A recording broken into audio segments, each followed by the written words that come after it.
mardi le 31 mars va apporter les dernières mises à jour sur l'inflation de la zone euro. Donc ne manquez pas ce calendrier économique pour apprendre plus. Je m'appelle Sinead McLaughlin. La première publication va paraître à 6h30 du matin et c'est celle des ventes de détail de l'Allemagne pour février. En janvier, les ventes se sont renforcées plus que prévu, comme la croissance a été enregistrée dans la plupart des sous-secteurs.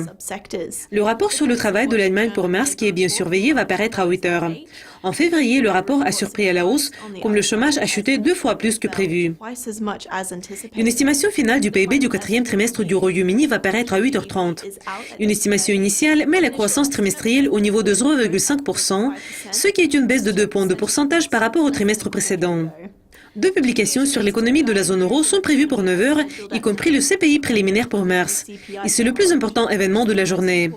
Les prix et la consommation ont continué à reculer en février, mais à un rythme plus lent qu'une déflation annuelle de 0,6% enregistrée au cours du mois précédent. Le taux de chômage pour février va paraître à la même heure.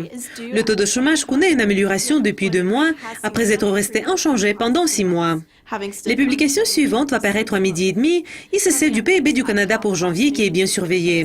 L'économie canadienne a rebondi en décembre ayant inversé un glissement de 0,2% enregistré au cours du mois précédent.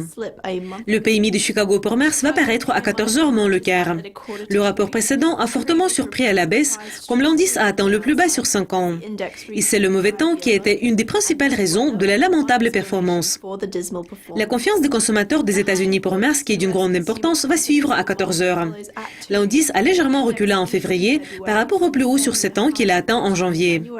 La performance de l'indice manufacturier de l'Australie pour mars sera disponible à 10h30 du soir. L'indice recule depuis 3 mois suite à l'affaiblissement de la demande intérieure du pays. Le rapport en compte du premier trimestre de la Banque du Japon va conclure l'ordre du jour à 11h50 du soir. L'indice manufacturier a légèrement reculé au quatrième trimestre, tandis que l'indice non manufacturier a progressé de 3 points. C'était les publications importantes prévues pour mardi. Revenez pour voir notre prochaine édition portant sur les événements clés prévus pour mercredi. Au revoir.